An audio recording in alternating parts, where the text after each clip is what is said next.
Okay, ladies and gentlemen, we're going to start off with just a few things that you need to know. Does anybody know how Black History Month even started? Talk to me. Who hasn't get it? Talk to me. Yeah.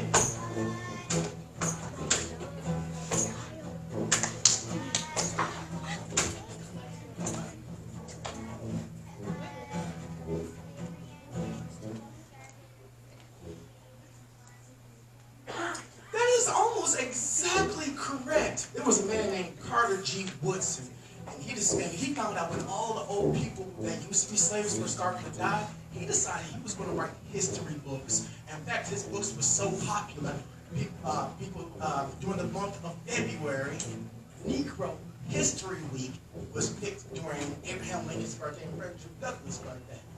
And then somewhere around the 1960s, there was a bunch of kids that went to school that decided they would call the president and ask him to make it a whole month. So a bunch of kids at King University are the reason we have our Black History Month. Part of how these things get passed along is through songs. That's pretty good, Kev. One of the songs is an important one that my granny taught me when I was a little kid, and I think it's still important. The song says, you should follow the drinking good. That's pretty good, huh? You got to follow the drinking good. For the old man's waiting there to carry you to freedom if you follow the drinking gourd. Now, who remembers what's the drinking gourd? Anybody remember from last year? Talk to me. The Big Dipper is exactly how you find the North Star in the sky. The Big Dipper always points to the North Star. If it's a not cloudy night, you will never get lost if you can find the Big Dipper. And these were the instructions that they told you to be able to escape from slavery. The first verse goes, when the riverbank banks for a mighty good road, dead trees will show you the way. Left foot, back foot, traveling on, you got to follow the drinking gourd. You got to follow the drinking gourd. For the old man's waiting there to carry you to freedom if you follow the drinking gourd. Now who knows what the old man's name is? Can you think of some person who had the code name of Old Man Moses?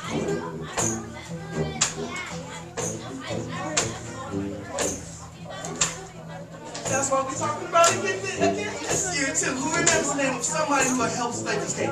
Yes? That's right. Harriet Tubman's code name was Old Man Moses. Like the story of Moses who would part the rivers and take people to freedom. You know how you want to hear a secret? Harriet Tubman used to keep one piece of bread in her pocket. Have you ever had a hush puppy? A Red Lobster or something? You know what a hush puppy is? It's a little piece of delicious bread, ain't it? Well, when the dogs would chase Harriet, she would keep a little piece of bread in her pocket. She put a little bit of sleeping medicine inside of it. So when the dogs chase her up the trees, trying to snatch her up, she dropped a little piece of bread. Hush.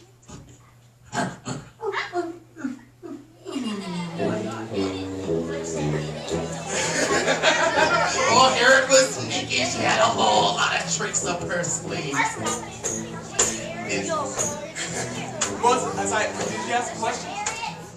Oh, she was the most intelligent. Harriet Tubman, one time, when she went to go save somebody's life, she got hit in the face with the butt of a rifle. Knocked all of her teeth out. And when she got up, she still went and got all of those slaves free, even with no teeth in her mouth. That's a tough old lady, right? Yeah. Well, the old man's waiting there to carry you to freedom if you follow the drinking gourd. When the sun comes back and the first bell calls, you got to follow the drinking gourd. Old man's waiting there to carry you to freedom if you follow the drinking gourd. Now, son, you just heard the rest of the instruction. It says, wait till the sun comes back and the first fiddle calls. It means in the springtime, when it starts to get warm and the rivers unfreeze, that's when Harriet Tubman will be waiting for you. Give it up for Kyle. Yeah!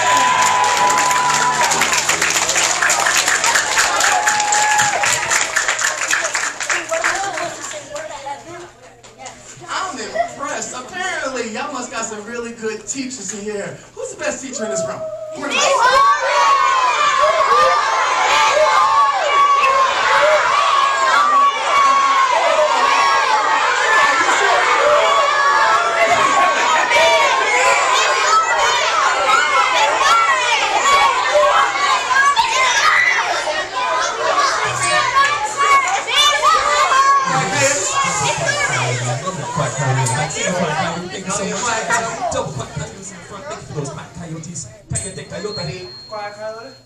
Much obliged, everybody. I see them. They must be all very good teachers. I appreciate that. So Teacher Mark was telling us about how people escaped slavery. Now, there was a time though that slaves were, I think they were free. Didn't you say, Mark, that there was a certain day that slaves were no longer enslaved, they were completely free? Oh, I didn't say that. That's not what? No. No, that's not what you said. I did say that there was such a thing as an Emancipation Proclamation. Anybody know what that is? Talk to me. Yeah.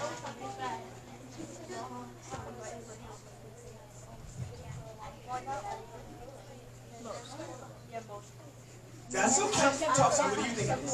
That's how the Civil War started. That is pretty good. The Emancipation Proclamation in the 14th Amendment says, emancipation means get free. Proclamation means tell everybody. It means tell everybody get free. Now it is illegal for any regular person to own another person. However, that is not the end of slavery. Go on. Oh, so there were different types of slavery that continued to exist, though. So even though people were technically legally free, some forms of slavery still existed. Teacher Mark, as a matter of fact, has a story about his great-grandmother, I think you said. Yes. It was in 3rd grade. She was no longer allowed to go to school. This is in the 1917 or so, right? She was born in 1910, and then in the 3rd grade, she had to drop out of school to go pick cotton. Has anybody ever heard the word sharecropper before? What is the word sharecropper mean? Yeah, cotton. It's like we're That's okay. What do you think? It's where you like you share corn, you take the green piece off of the corn. Oh, you're saying shucking. Oh, shucking. Yes, that's shucking. We do that for fun because it's delicious. I do like that. The word sharecropper means that when you have a farm, you don't get to keep any of the food, and you don't get to keep the land. But you have to stay there and work. Technically, you're not a slave, but you don't get paid. So my granny was a sharecropper all the way up until she got over there. And there are other kinds of slavery. For example, go ahead with that one. Well, I think what Teacher Mark was saying is some people, they actually would be put in jail, and they would be forced to work while they were in jail. So technically, it was free labor for the people who ran the jails. We heard a little bit about this recently. It still exists in ways. And there was a legend of somebody who one day, he stole some food. He stole $2 worth of food. $2 worth of food. Teacher Mark was saying, if somebody took $2 worth of food from me, I'd probably give them the rest of my lunch. You must be hungry. Do you think they gave him the rest of their lunch? Teacher Mark, what did they do, Teacher Mark? 10 years in jail to turn big rocks into little rocks. Isn't that crazy? You think you deserve 10 years in jail for stealing $2? Who thinks he deserves that? If you was hungry and you stole $2 of food, would you just want me to just give you some food? $2 is not that much money. However, this is the beginning of a hero. Go ahead and play that. Now, John Henry. Anybody heard of John Henry? Yeah. You seen the cartoon where he's the biggest, strongest, muscularest man you ever seen? He can carry 2 9-pound hammers and break down a whole mountain all by himself. Oh, that's not true. John Henry was 17 years old when he went to jail. He was only 5'2". Part of the reason that they picked him was because he was so tiny and he could fit inside the little bitty holes and help break that up the mountain. Now, when John Henry was in there, a man invented a machine. It said it can dig holes faster, stronger than any man alive put together. Except when this machine started drilling, it put smoke and dust and sand into the air, and everybody who was in the room with him sick and coughed and died. Everybody. John Henry says enough. I'll race that machine, and if I win, turn it off. John Henry banged on those big rocks, turned those big rocks into little rocks. He hit them until he did beat the machine. And at the end, his lungs was filled with sand and dust. He rolled over and died. Now, why does that make him a hero? Does anybody know? Yes? Because he saved everybody else to kill himself. He was the only person that died like that. It could have been everybody. He saved everybody else. You want to say something?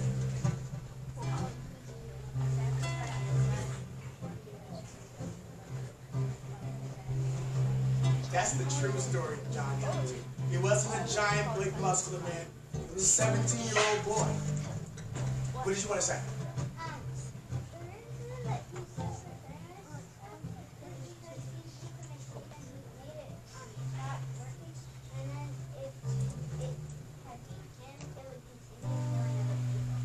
You are absolutely right. John Henry understood the value of life, and he understood the value of other people's lives. Yes? Huh? Oh, absolutely. You can't drive a train up a mountain. You have to drill a hole through the mountain, which means you need dynamite, men with pickaxes. That's exactly right. But you need to be kind of a small person to even fit inside the little bitty holes. That's why they like to really beat people. That's why they didn't mind putting a boy like that in jail. And these are the kinds of things that he did wind up getting pretty good songs out of it though. So I'm working on the railroad all the live long day. I've been working on the railroad just to pass the time away. Can't hear the whistle blowing. Winds up early in the morning. Can't hear the captain shouting.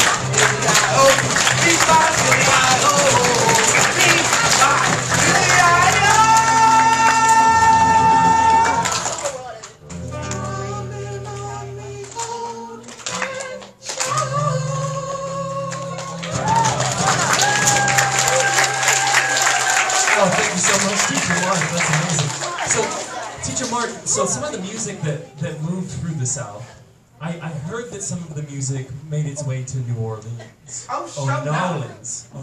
Has anybody here been to New Orleans yet? Nolans. New Orleans is one of the very special places where, sooner than in the rest of America, black people, white people, Native Americans, all came together and actually became their own people called Creole people. Let me ask you, is there anybody in this room that think they can sing? What? Who think they can sing? You think you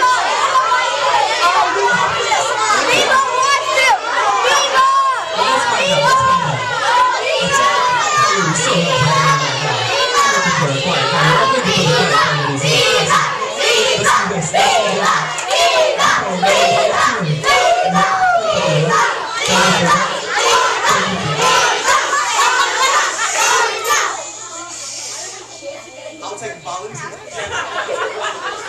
Volunteer one, come on. Volunteer two, come on. I need to make sure we know the words. So the Volunteer? Volunteer. Volunteer.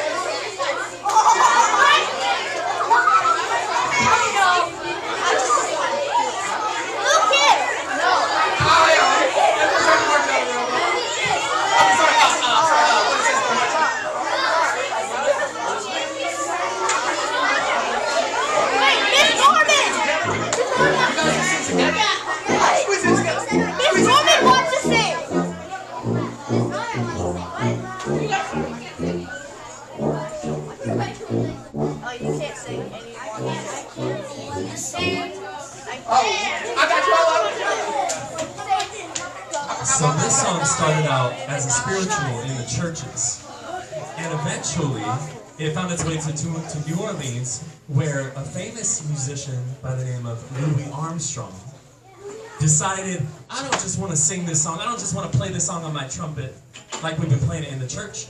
I kind of want to make it up and I want to have some fun. And this was the beginning of jazz. So we're going to play a little bit of New Orleans jazz for you. And Teacher Mark's going to play the harmonica. And we have some guest singers. Give it up for our guest singers. If you like what you see, you feel great. I'm going to ask again for volunteers.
3, 2, 1.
One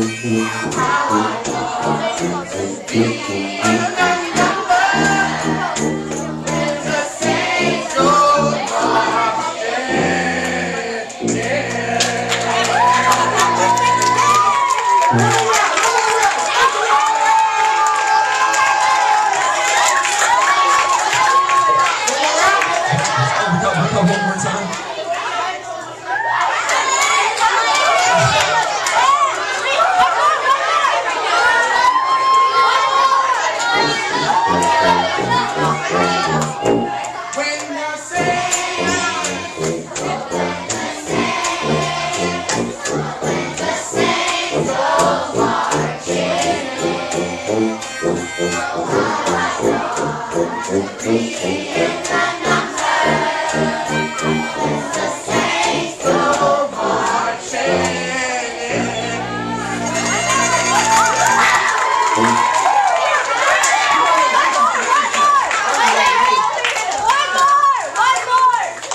Teacher Mark has another question, actually. I see all these excited hands. One more. Teacher Mark. One more time. We don't have time for it. I need a rapper. What I need is a rapper. You need to sit down, because I need a rapper right here. So if you can rap.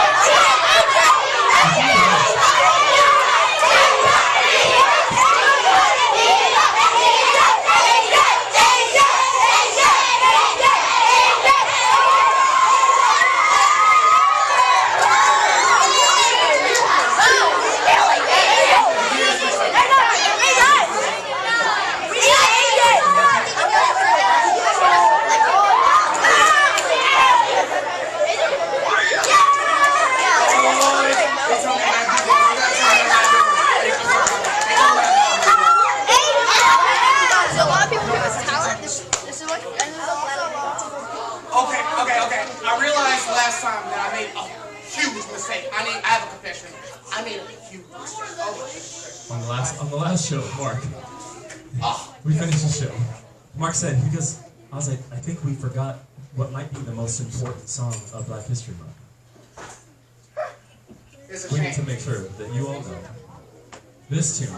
You may have heard it before. Feel free to put a hand over your heart for this one. Some of you may know this.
Sing a song full of the hate that the darkness has taught us. Sing a song full of the hope that the present has brought us. Facing the rising sun of our new day. March on till victory is won.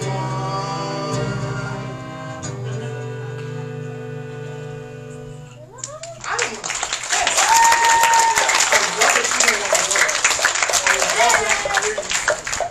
love that you know all the words. I love that you sing it. I want to.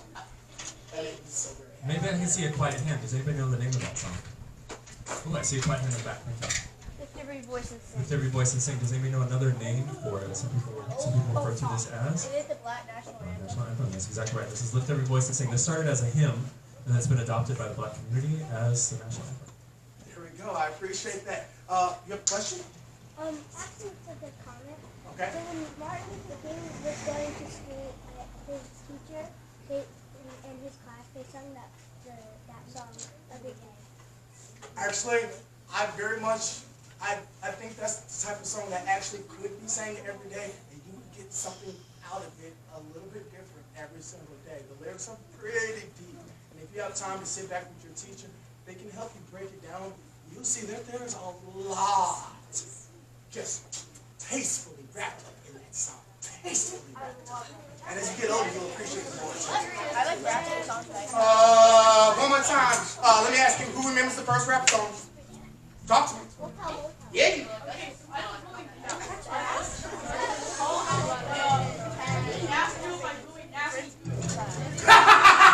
ever went over your friend's house and the kids just say no good? Yes, you do it.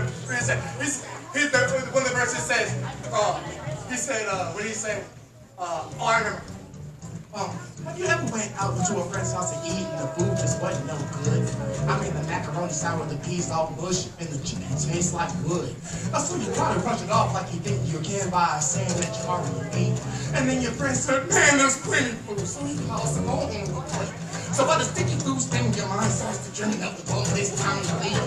And then you look at your plate and your chicken's slowly rotting into something that look like cheese. And then you say, that's it, I got to leave this place. I don't care what these people think. I'm just sitting here making myself nauseous with this ugly food that's like. So you bust out the door while it's still closed, still flicking the food you ate. And then you rush to the store with relief about a potato pectate. And then you call your friend 2 weeks later to see how he has been. And then your friend said, man, I understand about the food, baby, but we're still friends. Yes, that's the person you're talking about. This song is called Rapper's Delight. And yes, that's one of the verses. It's actually an old traditional song. Yes, that was the first rap song. But it came from another song, maybe you know it. Good times. You know that? These are the good times. Sing along if you don't. These are the good times. These are the good times. Oh, what is it? No, maybe you know it. If I sang, another one bites the dust, bites the dust, another one bites the dust, sing it out. Another one bites the dust, and another one bites the dust, and another one, another one bites the dust. Hey, yeah, I'm gonna catch you. Another one bites the dust.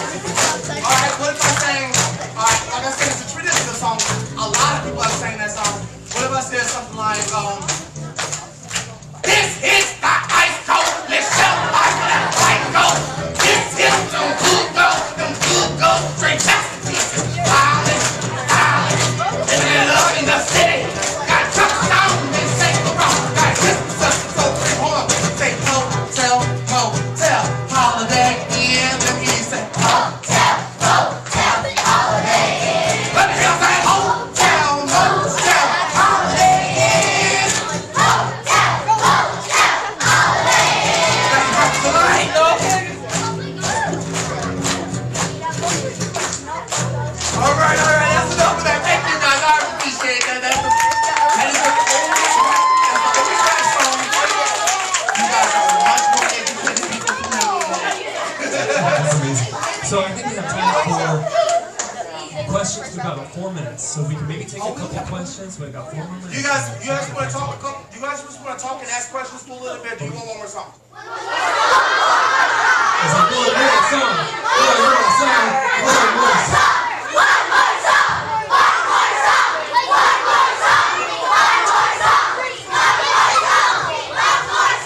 Okay, since you asked so nicely, I'll shut. So there is a songwriter and composer. Thank you for the hands. Thank you for that quiet coyote. It's so helpful because everybody can hear.